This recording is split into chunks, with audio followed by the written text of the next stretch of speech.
सावन का महीना था। सुबह से ही हल्की हल्की बारिश हो रही थी। गांव बेलापुर की कच्ची गलियां पानी से भर चुकी थीं। खेतों में धान की हरियाली लहरा रही थी। दूर कहीं मेंढकों की आवाज सुनाई दे रही थी। गांव के बस स्टैंड के पास एक छोटी सी टीन की छत के नीचे रोज एक ठेला लगता था। ठेले पर लिखा था रामू की गर्मा गर्म आलू टिक्की। रामू करीब 30 साल का मेहनती इंसान था। उसके हाथ की आलू टिक्की पूरे गांव में मशहूर थी। वह हमेशा ताजे आलू, घर के बने मसाले और देसी घी में टिक्की बनाता था। उसकी पत्नी सीता हर सुबह घर पर आलू उबालकर मसाला तैयार कर देती थी। उस दिन सीता ने कहा, आज बारिश बहुत तेज है, अगर ग्राहक नहीं आए तो? रामू मुस्कुराया। एक भी ग्राहक आया तो उसे खाली हाथ नहीं लौटाऊंगा। सीता ने टिफिन बढ़ाते हुए कहा, पहले अपना खाना भी समय पर खा लेना। रामू ने सिर हिलाया और ठेला लेकर बस स्टैंड पहुंच गया। बारिश लगातार हो रही थी। रामू ने अंगीठी जलाई, गरम तवे पर पहली टिक्की रखी। घी की खुशबू चारों तरफ फैल गई, लेकिन आधा घंटा बीत गया, कोई ग्राहक नहीं आया। रामू आसमान की तरफ देखकर बोला, लगता है आज बारिश मेरी परीक्षा ले रही है। तभी गांव के डाकिया हरि काका छाता लेकर वहां पहुंचे। रामू, एक प्लेट टिक्की बना दे, इतनी ठंड में तेरी टिक्की ही याद आई। रामू मुस्कुराया। अभी बनाता हूँ काका। हरि काका ने पहला निवाला खाते ही कहा, वाह, मजा आ गया। इतने में बारिश और तेज हो गई। हरि काका जल्दी से चले गए। फिर 2 घंटे तक कोई नहीं आया। रामू चुपचाप बैठा बारिश देखता रहा। शाम होने लगी। उसने सोचा, अगर आज टिक्की नहीं बिकी तो सब खराब हो जाएगी। तभी उसने देखा एक लगभग 10 साल का लड़का भीगता हुआ उसकी तरफ आ रहा था। उसके कपड़े पूरी तरह गीले थे, हाथ में पुराना सा थैला था। वह ठेले के सामने आकर रुक गया। उसकी नजर बार बार गरम टिक्कियों पर जा रही थी। रामू ने प्यार से पूछा, क्या नाम है बेटा? मोहन। टिक्की खाओगे? मोहन ने धीरे से कहा। खानी तो है। तो फिर एक प्लेट बना दूं? मोहन ने सिर झुका लिया। मेरे पास पैसे नहीं हैं। रामू कुछ पल उसे देखता रहा, फिर बोला, अगर पैसे नहीं हैं तो यहाँ क्यों आए? मोहन की आंखें भर आईं। दादी 2 दिन से बीमार हैं। उन्होंने कहा था कि गरम कुछ खाने का मन है। पूरे गांव में आपकी टिक्की सबसे अच्छी होती है, इसलिए चला आया। रामू कुछ नहीं बोला। उसने धीरे से तवे पर 2 गरम टिक्कियां रखी। ऊपर से हरी चटनी, मीठी चटनी और थोड़ा सा दही डाला। फिर प्लेट मोहन की ओर बढ़ाते हुए बोला, ये दादी के लिए है। मोहन घबरा गया। लेकिन पैसे? रामू मुस्कुराया। जब दादी ठीक हो जाए तब उनकी दुआ दे देना, वही सबसे बड़ी कीमत होगी। मोहन की आंखों से आंसू निकल पड़े। उसने दोनों हाथ जोड़कर कहा, मैं यह एहसान कभी नहीं भूलूंगा। रामू बस मुस्कुरा दिया। उसे बिल्कुल भी अंदाजा नहीं था कि अगले दिन वही छोटा सा लड़का उसकी जिंदगी में ऐसी खबर लेकर आएगा जो पूरे गांव को हैरान कर देगी। अगली सुबह भी बारिश नहीं रुकी। रामू हमेशा की तरह जल्दी उठ गया। सीता रसोई में आलू उबाल रही थी।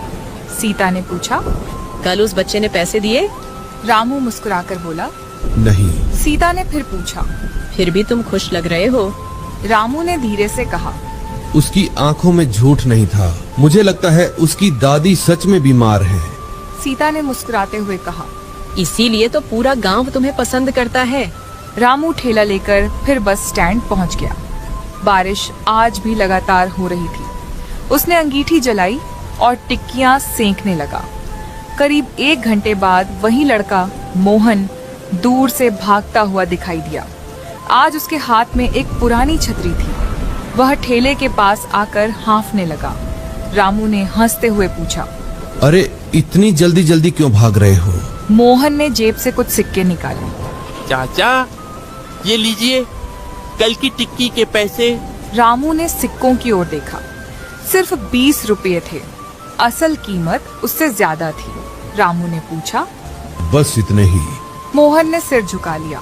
घर में बस इतने ही थे, बाकी मैं काम करके दे दूंगा। रामू ने सिक्के वापस उसकी हथेली पर रख दिए। इन्हें अपने पास रखो। मोहन घबरा गया। लेकिन चाचा। रामू ने मुस्कुराकर कहा। कल मैंने टिक्की बेची नहीं थी, दादी को खिलाई थी। मोहन की आंखें भर आईं। उसी समय पीछे से एक कमजोर आवाज सुनाई दी। बेटा, यही है वो। रामू ने देखा। एक बुजुर्ग महिला छड़ी के सहारे धीरे धीरे उसकी तरफ आ रही थी। मोहन दौड़कर उनके पास गया। दादी, संभल कर। बुजुर्ग महिला रामू के सामने आकर रुक गई। उन्होंने दोनों हाथ जोड़ दिए। बेटा, कल मेरी वजह से तुमने नुकसान उठा लिया। रामू तुरंत बोला। अरे अम्मा, ऐसा मत कहिए। बुजुर्ग महिला बोली। कल 2 दिन बाद मैंने पेट भरकर कुछ खाया था। तुम्हारी टिक्की खाकर दवा भी खा ली। आज तबीयत पहले से बहुत बेहतर है। रामू के चेहरे पर संतोष आ गया। उसने कहा। बस आप जल्दी ठीक हो जाइए। बुजुर्ग महिला ने आशीर्वाद देते हुए कहा। भगवान तुम्हारे हाथों का स्वाद और दिल की अच्छाई हमेशा बनाए रखे। इतना कहकर वे मोहन के साथ चली गई। पास ही चाय बेच रहे हरि काका यह सब देख रहे थे। उन्होंने मुस्कुराकर कहा। रामू, तू कमाई से बड़ा काम कर रहा है। रामू हंसकर बोला। काका, भूखे इंसान को खाना खिलाने से दुकान छोटी नहीं होती, दिल बड़ा हो जाता है। हरि काका ने सिर हिलाया। यही बात हर कोई नहीं समझता। बारिश अब भी लगातार हो रही थी। रामू फिर अपने काम में लग गया। उसे बिल्कुल भी पता नहीं था कि उसी शाम गांव का मुखिया उसकी दुकान पर आने वाला है और एक ऐसी बात कहेगा जिससे उसकी छोटी सी टिक्की की दुकान पूरे इलाके में पहचान बना लेगी। शाम होने लगी थी। बारिश अब भी रुक रुक कर हो रही थी। ठंडी हवा चल रही थी। रामू अंगीठी में कोयले डाल रहा था ताकि टिक्कियां गरम बनी रहें। तभी गांव के मुखिया रघुवीर सिंह अपनी छतरी लेकर धीरे धीरे ठेले की ओर आए। रामू ने उन्हें देखते ही हाथ जोड़कर कहा। राम राम मुखिया जी, आइए बैठिए। मुखिया जी मुस्कुराए। पहले एक प्लेट गर्मा गर्म टिक्की खिलाओ। अभी लाया। रामू ने ताजी टिक्कियां सेंकी। ऊपर से हरी चटनी, मीठी चटनी और थोड़ा सा दही डालकर प्लेट उनके सामने रख दी। मुखिया जी ने पहला कौर खाया और मुस्कुरा उठे। वाह रामू, तुम्हारे हाथ का स्वाद हर बार पहले से अच्छा लगता है। रामू ने हंसते हुए कहा। ये आपका प्यार है मुखिया जी। कुछ देर बाद मुखिया जी गंभीर हो गए। उन्होंने कहा। रामू, आज मैं सिर्फ टिक्की खाने नहीं आया हूँ। रामू हैरानी से बोला। जी, कोई काम था? मुखिया जी ने कहा।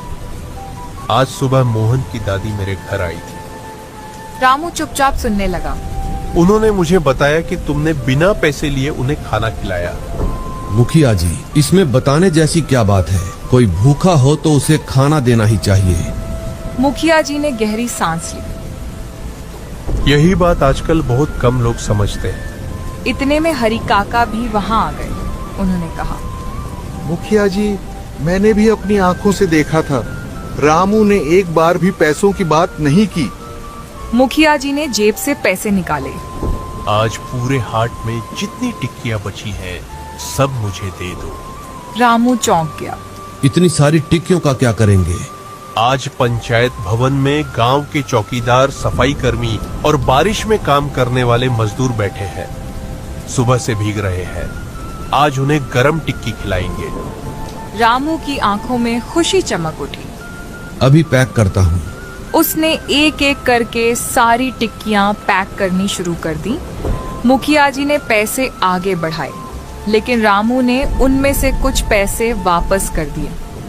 मुखिया जी ने पूछा। ये क्यों? रामू बोला। आज जितना खर्च हुआ उतना रख लीजिए, बाकी मेरी तरफ से उन मेहनत करने वालों के लिए। मुखिया जी कुछ पल तक उसे देखते रहे, फिर बोले। रामू, तू सिर्फ टिक्की नहीं बेचता, तू लोगों का दिल जीतता है। हरी काका मुस्कुरा दिए। बारिश धीरे धीरे थमने लगी थी। मुखिया जी टिक्कियों के पैकेट लेकर पंचायत भवन की ओर चले गए। रामू ने आसमान की तरफ देखा। कई दिनों बाद बादलों के बीच से हल्की धूप की एक किरण निकली। वह मन ही मन बोला, हे भगवान, बस मेरे हाथों से किसी भूखे को कभी खाली मत लौटाना।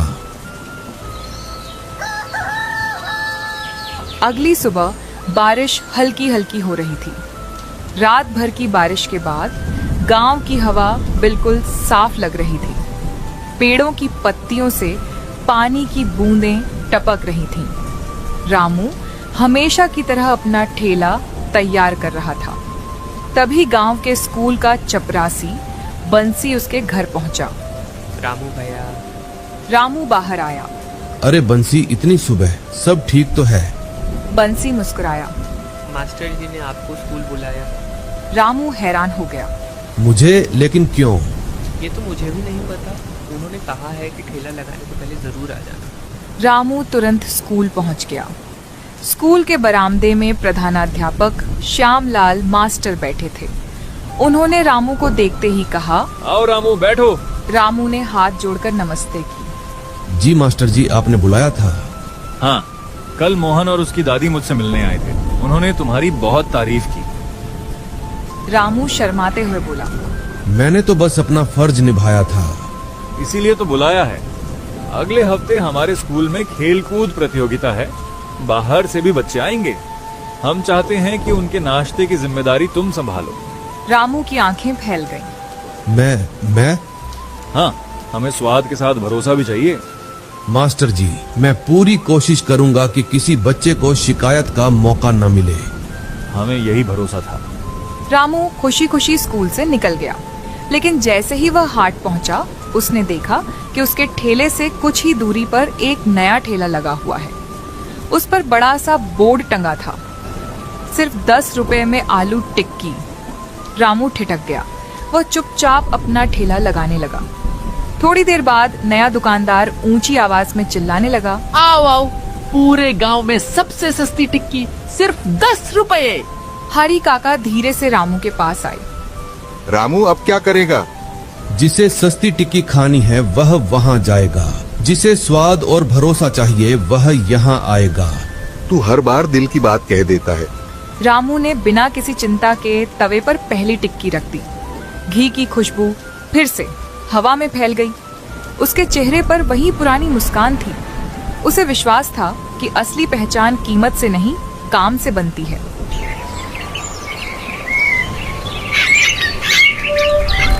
अगले दिन सुबह से ही आसमान फिर बादलों से घिर गया।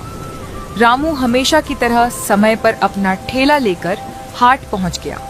उसने अंगीठी जलाई और तवे पर पहली टिक्की सेंकने लगा। थोड़ी देर बाद सामने वाला नया टिक्की वाला भी अपना ठेला खोलने लगा। उसका नाम कल्लू था। कल्लू बार बार ऊंची आवाज में बोल रहा था, 10 रुपये में गर्मा गर्म टिक्की, पूरे गांव में सबसे सस्ती। कुछ लोग उसकी दुकान पर चले गए।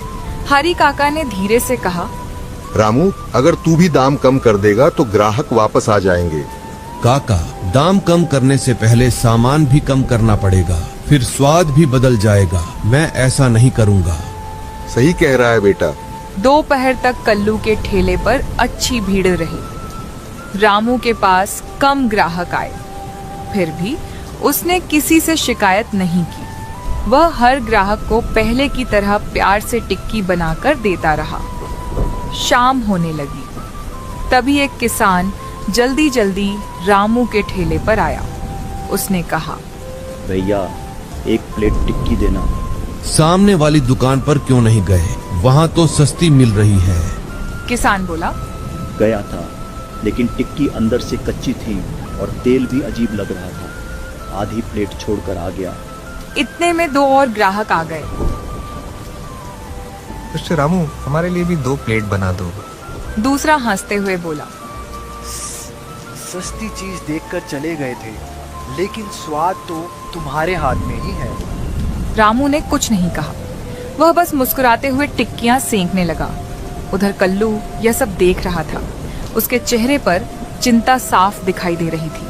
बारिश फिर तेज होने लगी। लोग छत के नीचे खड़े होकर टिक्की खाने लगे। धीरे धीरे रामू के ठेले पर फिर भीड़ बढ़ गई।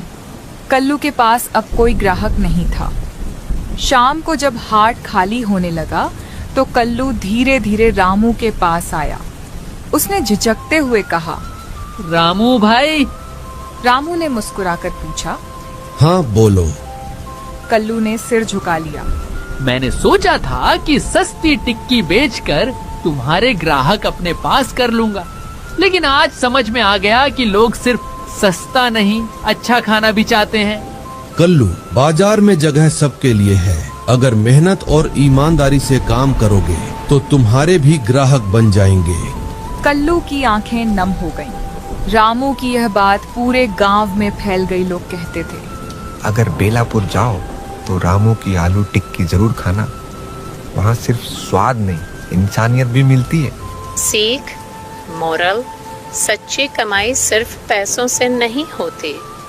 अच्छा व्यवहार, ईमानदारी और दूसरों की मदद करने वाला इंसान लोगों के दिलों में हमेशा के लिए अपनी जगह बना लेता है।